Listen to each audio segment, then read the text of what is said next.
Olá, boa noite. Eu sou Rosiane Kennedy. Você confere conosco a partir de agora as notícias que circularam hoje nos corredores do poder. Jair Bolsonaro indica ex-diretor do DENIT para Ministério da Infraestrutura. Procuradora-Geral apresenta parecer favorável à aprovação de contas da campanha do presidente eleito com ressalvas. Governo Temer lança plano de enfrentamento à violência contra a mulher. Os detalhes você confere a partir de agora aqui, diretamente de Brasília, pela TV Brasil, pela Rádio Nacional e emissoras públicas de todo o país. Eu começo o noticiário hoje falando das contas de campanha e daqui a pouquinho eu falo sobre as novidades e anúncios do governo Jair Bolsonaro.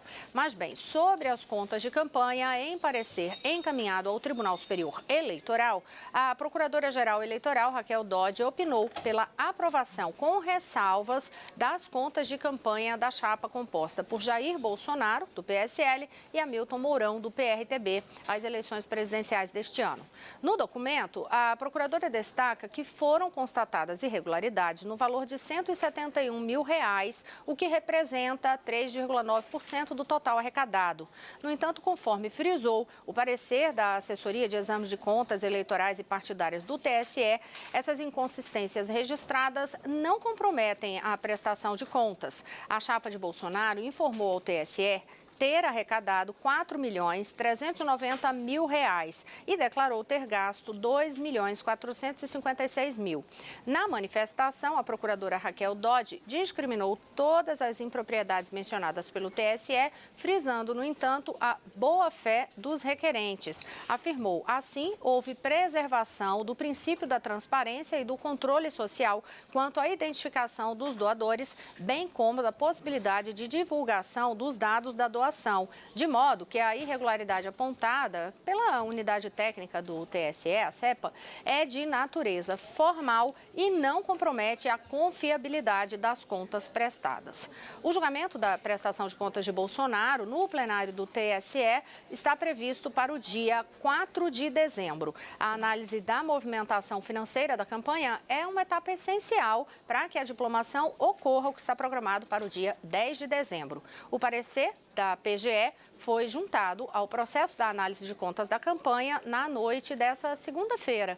O relator no TSE é o ministro Luiz Roberto Barroso. Agora sim, eu falo sobre transição e por falar no presidente eleito Jair Bolsonaro, ele voltou a Brasília hoje para mais uma série de reuniões da transição de governo. É a quarta vez que ele vem à capital federal desde que foi eleito.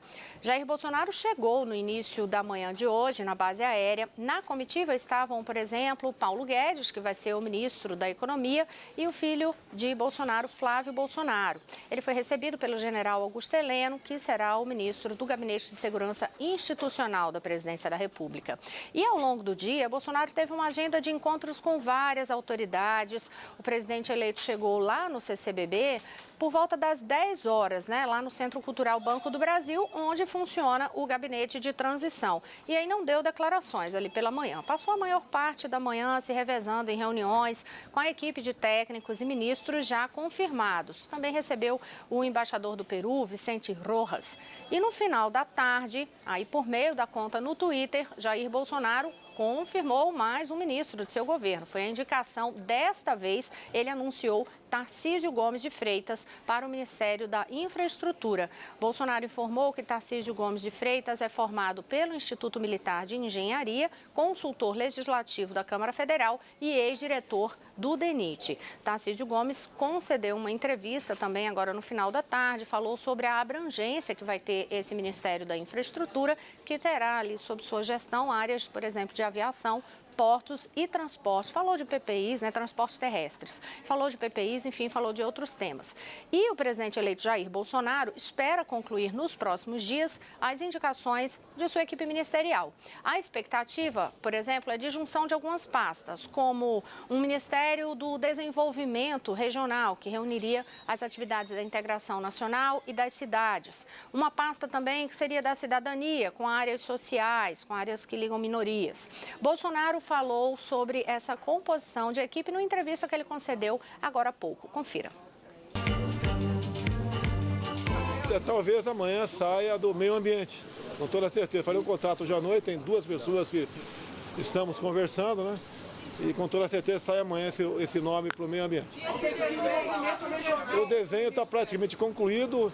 Eu acho que a última versão será apresentada amanhã cedo por parte do Onyx Lorenzoni. E a partir daí, né, cada um titular de sua pasta começa a formar o seu ministério. Teremos sim uma parte voltada. Não. Está na fase final de elaboração. Existe essa possibilidade sim.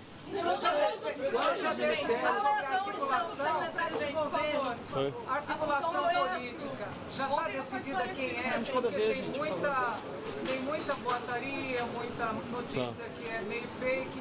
Queria ouvir do senhor com quem ficaria a articulação política, Casa Civil ou Secretaria de Governo? Está muito confuso. Não está confusa, né? Tenho a dizer que nós estamos num time. Todo mundo tem que jogar a bola para frente. E ali na presidência, nós temos ali o GSI do general Heleno, está lá. Temos ali o Bebiano, o Onyx e o Santos Cruz. O Santos Cruz, diferentemente do que muitos pensam, ele é uma pessoa que fala mais de um idioma, tem uma vivência de fora do Brasil muito grande, é um combatente também, é uma pessoa que vão se surpreender no trato para com parlamentares vindo da parte dele. Então a articulação política fica com ele?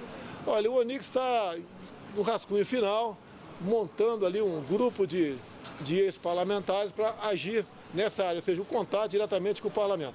Tive agora há pouco reunião com parte da bancada evangélica que eles torcem e vão fazer o possível para que o nosso governo tenha sucesso. Ou seja, não estamos negociando com partidos, mas com bancadas. E dessa forma, estamos atingindo todo o parlamento. Esse trabalho da articulação vai ficar dividido. Olha só. Todo mundo vai ter que jogar. Eu vou conversar com o parlamentar também. Todo mundo vai conversar, vai buscar a solução para os problemas que o Brasil atravessa. E nós temos que dar certo, porque estamos no mesmo barco. Eu acredito que mais uma semana, amanhã com toda certeza nasce mais um. Bom, gente, obrigado. Esse é muito importante. Esse é muito importante. Não está próximo não. Meio ambiente é o quê? É militar? Não, meio ambiente, apesar de eu ser verde, não vai ser militar. Mas tem mais militares Aqui. para ser anunciado? É possível. Quando o PT escalava terrorista, ninguém falava nada. Qual o mais próximo Ok. presidente de ser anunciado isso no meio ambiente? O meio ambiente talvez amanhã. Vamos conferir então agora como é que está a equipe de ministros do governo Bolsonaro até o momento. Já são 16 os ministros anunciados para o próximo governo. General Augusto Heleno vai para o Gabinete de Segurança Institucional, o GSI. O embaixador Ernesto Araújo vai chefiar o Ministério das Relações Exteriores. O general Fernando Azevedo e Silva será o novo ministro da Defesa do próximo governo. O astronauta Marcos Pontes vai ficar à frente do Ministério da Ciência e Tecnologia. Onyx Lorenzoni vai assumir a Casa Civil. Por enquanto, atua como ministro extraordinário da transição. Paulo Guedes vai ocupar o Ministério da Economia, que vai unir Fazenda, Planejamento e Indústria e Comércio. Roberto Campos Neto fica no Banco Central, onde tem status de ministro. Sérgio Moro vai assumir o Ministério da Justiça e Segurança Pública. Tereza Cristina vai comandar o Ministério da Agricultura. Wagner Rosário vai continuar na Controladoria Geral da União. O deputado federal Luiz Mandetta vai comandar o Ministério da Saúde. André Luiz de Almeida Mendonça vai liderar a Advocacia Geral da União. Gustavo Bebiano será o ministro da Secretaria-Geral da Presidência. O filósofo Ricardo Vélez Rodrigues vai para o Ministério da Educação. O general Carlos Alberto dos Santos Cruz será o ministro da Secretaria de Governo. E a mais nova confirmação é de Tarcísio Gomes de Freitas para o Ministério da Infraestrutura. E agora a gente vai até o Centro Cultural Banco do Brasil para conversar com o nosso repórter da transição, Paulo Leite, atualizar informações sobre o que ocorreu por lá. Paulo, Bolsonaro já deixou aí o CCBB, né? Foi para a Granja do Torto, mas antes de sair, além de ter falado da composição lá do Ministério, ele falou de outros assuntos. Então faz um resumo para a gente sobre o que disse Bolsonaro. Boa noite. Oi, Rosiane, boa noite para você, boa noite para todo mundo. O Bolsonaro falou ainda, o presidente eleito, disse ainda que a ideia inicial era ter 15 ministros. como foi divulgado. Mas eles chegaram, a equipe, eles chegaram à conclusão de que 15 ministros não seriam suficientes, portanto, o número será fechado entre 19 e 20 ministros. Ele falou bastante também sobre obras paradas. Diz que tem mais de 1.000 obras paradas em todo o país e que a ideia, mesmo sabendo das dificuldades financeiras que o país passa, é concluir essas obras. E, claro, só começar novas obras se houver aí a certeza de que há dinheiro para terminá-las. A gente ouviu há pouco aí o presidente eleito falando sobre articulação política e eu queria acrescentar mais um ponto. O Onyx, ministro, Onyx Lorenzoni, ministro dessa transição, ministro extraordinário dessa transição e futuro chefe da Casa Civil, vai ficar com essa parte de articulação política e vai compartilhar, foi essa a palavra usada por Jair Bolsonaro, vai compartilhar essa parte de articulação política com o general Carlos Alberto dos Santos Cruz, que foi nomeado ontem para a Secretaria de Governo. É a Secretaria de Governo que normalmente faz essa ponte entre o Congresso e o Palácio Planalto. E ele diz também que todos vão fazer essa articulação, ele inclusive vai fazer essa articulação com o Congresso. Sobre Banco Central, Jair Bolsonaro disse que Banco Central segue com o status de ministério, como tem hoje até a votação da independência do Banco Central. Indicou mais uma vez, portanto, que a ideia é tornar o Banco Central um órgão independente do governo. A AGU, a Advocacia Geral da União, também já tem nome para a Advocacia Geral da União, é o advogado da União, André Mendonça, e Bolsonaro confirmou hoje uma dúvida que existia aqui, a Advocacia Geral da União segue também com o status de ministério. Por fim, disse que o governo vai ter um porta-voz, uma pessoa já foi convidada, mas ainda não deu sinal verde. Nas palavras do próprio Bolsonaro, assim que der, esse nome desse porta-voz, portanto, vai ser indicado, vai ser anunciado. A gente separou um outro trecho de uma fala do presidente eleito. Veja aí. Está definido, vai ser um quadradinho que vai ficar diretamente ligado à presidente da República. Pode ser ele, pode ser os dois, sim. O senhor não confirma? Não confirmo porque eu não tive tempo para conversar muito com a nossa equipe. Eu conversei muito mais com pessoas que vieram me visitar no dia de hoje. Foram vários, até embaixadores eu conversei hoje. Vai ter o Ministério da Cidadania? Vai ter um ministério que vai envolver tudo isso aí, mulher, igualdade racial, tá certo? Trabalho também? O trabalho vai ter. O trabalho, ninguém vai mexer na legislação trabalhista, todos os direitos são garantidos, tá certo? Se vai ser ministério ou não, é outra história. Pessoal, obrigado aí. Obrigado, gente. Obrigado. Oi? A última, gente. A última. O senhor tem que ter um porta-voz? Pretendo ter um porta-voz, sim. Mas a comunicação social... Não, há um contato com a pessoa e ela não deu sinal verde ainda. Ana Amélia é uma excelente pessoa. Se for possível, né, nós aproveitaremos, ou melhor, a convidaremos, ok? O Banco Central até a sua independência. Tá? A AGU entendemos que tem que ter o status de ministério.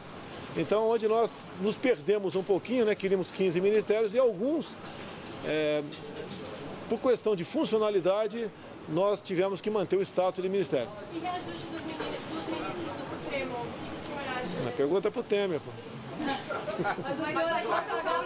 A pergunta é para o Temer. Tá. O Temer que decidiu sancionar, ok? Não, quem vai pagar é toda a população brasileira que vai pagar, é todo mundo. A minha responsabilidade nessa área começa a partir de 1º de janeiro do ano que vem. O senhor tem agenda?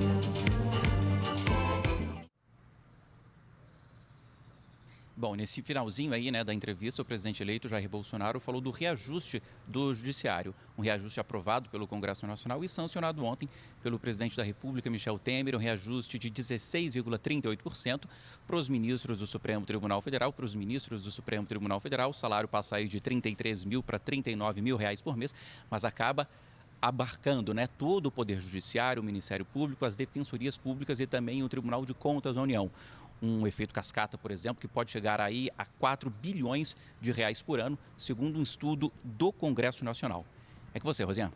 Paulo, em relação, ainda falando dessa questão do reajuste, o reajuste do salário dos ministros do STF foi publicado hoje no Diário Oficial da União, né? E esse aumento impacta o orçamento federal em torno de R$1,5 bilhão ao ano. Esses cálculos foram divulgados pelo ministro do Planejamento, Esteves Colnago, que ressaltou que o valor pode ser maior porque ainda não foi definido o impacto da medida no poder legislativo. O aumento de 16%, pouco mais de 16%, como você ressaltou, né, no salário dos ministros ministros do STF repercute em outros poderes e nos estados, porque representa o teto salarial do funcionalismo público. E já o fim do auxílio moradia, como forma de compensar o reajuste, não vai ter o mesmo impacto nas contas públicas. Segundo o ministro do Planejamento, o fim do auxílio moradia no Judiciário Federal e no Ministério Público representa cerca de 400 milhões de reais de economia. Se incluídos outros poderes, pode chegar a uma economia de 600 milhões de reais, o que representa cerca de 37% do valor total gasto com o reajuste no salário dos ministros. Mas aí eu sigo conversando contigo, Paulo Leite, porque, Paulo, a gente já falou que Bolsonaro teve esses encontros com vários dos integrantes de sua equipe de governo hoje, e a futura ministra da Agricultura foi uma das que tiveram reunião com o presidente eleito, e ela também concedeu uma entrevista coletiva aí no CCBB, né? Exato, Rosiane. Ela conversou aqui pouco antes do almoço, um pouquinho antes do almoço, passou a manhã aqui no Centro Cultural Banco do Brasil, teve essa reunião com o presidente eleito e na saída falou sobre agricultura familiar. Ela disse o seguinte: olha, isso é uma coisa do meu coração e vocês vão ver o espetáculo que esse governo vai fazer. Foram as palavras que ela usou para destacar, né, a agricultura familiar. Como você falou, uma série de ministros passaram aqui pelo Centro Cultural Banco do Brasil hoje. Pelo menos 8 ministros já anunciados, 8 dos 16 já anunciados por Jair Bolsonaro, passaram por aqui e Bolsonaro saiu há pouco aqui, foi para a Granja do Torto, disse que ainda terá reuniões hoje à noite e volta para cá amanhã cedo. Você, Rosiane? Da Paulo, e prefeitos de todo o país preparam uma carta com apelos e sugestões para apresentar ao presidente eleito Jair Bolsonaro. A editora da Agência Brasil, Carolina Pimentel, já está aqui ao meu lado, tem informações sobre isso, conversa com a gente. Boa noite, Carol. Quais são aí os principais pontos que eles vão apresentar nessa carta? Boa noite, Rosiane. Olha, os prefeitos eles estão focados principalmente na questão das contas, né? Os prefeitos eleitos de 400 cidades brasileiras, com mais de 80 mil habitantes, eles concluíram hoje o texto dessa carta, que vai ser entregue na próxima semana ao presidente eleito Jair Bolsonaro. No documento, eles reafirmam apoio às reformas estruturais, defendem a recomposição do orçamento de áreas estratégicas como educação e assistência social e também apelam por mudanças no repasse de recursos para os municípios. Uma das bandeiras defendidas pelo grupo é a simplificação da cobrança de impostos, que pode ser prevista aí numa reforma tributária. As prefeituras sugerem o quê? A junção de tributos e racionalizar a cobrança, garantindo que as cidades decidam sobre como e quanto cobrariam. Os prefeitos pedem que os repasses municipais do Fundo de Participação e cotas da União e dos Estados também passem a ser diários, como já ocorre no sistema Simples. Eles pedem ainda a retomada do suporte financeiro para projetos de investimento em modernização da gestão tributária, criação de sistemas nacionais mais ágeis e integrados entre os tributos das 3 esferas de governo e o aprimoramento do critério de partilha do Fundo de Participação dos municípios. Rosiane. Agora, Carol, ainda falando sobre isso, os prefeitos apostam em relação ao peso que esses municípios têm na economia do país, que é importante ressaltar. Eles apostam nisso para influenciar em outros temas, como a reforma da Previdência. As cidades, para a gente lembrar, representadas nessa carta, elas respondem por 75% do Produto Interno Bruto Nacional e abrigam 60% da população brasileira. Então, como é que eles pretendem influenciar os parlamentares em relação a essas votações, como a votação da reforma? Olha, Rosiane, um apoio público, né, a aposta que eles fazem é que o apoio público ao texto que vai ser submetido ao Congresso Nacional é associado principalmente ao pedido para que essas mudanças contemplem as realidades das cidades. Na carta, os prefeitos destacam aspectos como a idade mínima, o tempo de contribuição e pedem também a definição de um prazo para adaptação ao novo regime previdenciário. Outro assunto que eles abordam na carta é sobre o programa Mais Médicos. Eles destacam a importância e manutenção e também aprimoramento do programa. Segundo eles, esse programa é fundamental para melhorar a atenção básica local. Eles falam ainda, Rosiane, sobre educação e segurança pública. Eu vou aproveitar aí que você falou especificamente sobre o programa Mais Médicos. Então, aproveitando que você falou sobre este programa, hoje o presidente eleito Jair Bolsonaro, ele voltou a falar sobre o tema nas redes sociais. O que é que ele disse? Vamos lá, né? Ver o que o presidente eleito falou, né? Ele falou falou o seguinte, ele postou uma mensagem, o presidente eleito Jair Bolsonaro, ele postou uma mensagem no Twitter criticando a postura de Cuba sobre o programa Mais Médicos. E também comemorou o fato das vagas do programa já estarem quase aí 100% preenchidas. O texto da mensagem diz o seguinte, abre aspas, após Cuba irresponsavelmente retirar-se do Mais Médicos por não aceitar dar liberdade e salário integral aos seus cidadãos, quase 100% das vagas já foram preenchidas por brasileiros. Está claro que o acordo do PT era pretexto para financiar a ditadura membro do Foro de São Paulo, fecha aspas.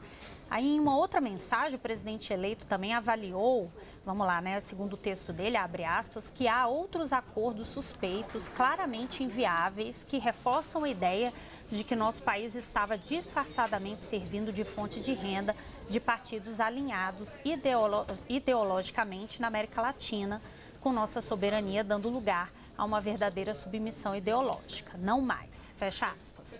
Segundo a Organização Pan-Americana de Saúde, a OPAS, 1.307 profissionais cubanos já deixaram o Brasil rumo a Cuba. De acordo com a entidade, foram fretados 7 voos e outros estão previstos para partir ao longo dos próximos dias. Os médicos atuavam em 16 distritos indígenas e em 733 municípios de 26 unidades federativas. Para ocupar essas vagas, antes ocupadas pelos cubanos, o Ministério da Saúde abriu um edital para o preenchimento dos postos de trabalho. E segundo o último levantamento, que foi divulgado ontem pelo Ministério, 97,2% das vagas já foram preenchidas. Continuo falando de saúde, né? Vou aproveitar aqui para destacar uma outra reportagem da Agência Brasil, porque a partir de janeiro do ano que vem, a rede pública de saúde passa a oferecer o autoteste para o HIV. Para populações chaves e também para pessoas que usam medicamentos de pré-exposição ao vírus. A previsão é que sejam distribuídas ao todo 400 mil unidades do teste, inicialmente nas cidades de São Paulo, Santos, Piracicaba, São José do Rio Preto, Ribeirão Preto, São Bernardo do Campo, Rio de Janeiro, Curitiba, Florianópolis, Salvador, Porto Alegre, Belo Horizonte e Minas Gerais. Rosiana. Obrigada, Carolina Pimentel. No próximo bloco, outras notícias nos corredores do poder. Eu volto já. Olá, estamos de volta. Eu sou Rosiane Kennedy e você confere conosco as notícias que circularam hoje nos corredores do poder. Eu já abro este bloco chamando Leandro Martins na Rádio Nacional, que traz informações sobre um plano de enfrentamento à violência contra a mulher lançado hoje pelo governo federal. Boa noite, Leandro. Boa noite, Rosiane. Boa noite a todos. O presidente Michel Temer assinou o decreto hoje em solenidade no Palácio do Planalto, instituindo o Plano Nacional de Combate à Violência Doméstica. Segundo o presidente Temer, as ações vão promover a colaboração entre estados e municípios com a União em prol de uma política abrangente que, a um só tempo, traz punição rigorosa contra o agressor e uma prevenção eficaz contra a violência. Além da integração entre Estado e sociedade, o decreto pretende ampliar a promoção dos direitos e da cidadania da mulher e sua ascensão no mercado de trabalho. Documento divulgado ontem pela organização não governamental Oxfam Brasil revelou que as desigualdades de renda entre homens e mulheres aumentaram nos últimos anos. Apesar das dificuldades, o presidente disse ser urgente enfrentar o problema. Um vídeo lançado no último domingo pelo governo federal com a cantora Nayara Azevedo fez com que o número de denúncias de violência contra a mulher aumentasse 16 vezes em relação à média, somente no primeiro dia. A ação faz parte de uma campanha do Ministério dos Direitos Humanos para conscientizar as pessoas da importância de se denunciar casos de violência doméstica. Com você, Rosiane. Obrigada, Leandro. E uma última notícia é que a segunda turma do Supremo Tribunal Federal deve julgar em dezembro mais um pedido de liberdade feito pela defesa do ex-presidente Luiz Inácio Lula da Silva. O processo foi liberado para julgamento hoje pelo relator da Lava Jato no Supremo, o ministro Edson Fachin. A data de julgamento vai ser definida pelo presidente da turma, ministro Ricardo Lewandowski. No habeas corpus, a defesa de Lula argumenta que a ida de Sérgio Moro para o futuro futuro governo Bolsonaro demonstra parcialidade do magistrado e também que ele agiu, abre aspas, politicamente, fecha aspas. Sérgio Moro vai assumir o Ministério da Justiça em janeiro. O ex-presidente Lula está preso desde 7 de abril na Superintendência da Polícia Federal em Curitiba, após o Tribunal Regional Federal da 4ª Região confirmar a condenação dele com uma pena de 12 anos e 1 mês de prisão por corrupção passiva e lavagem de dinheiro.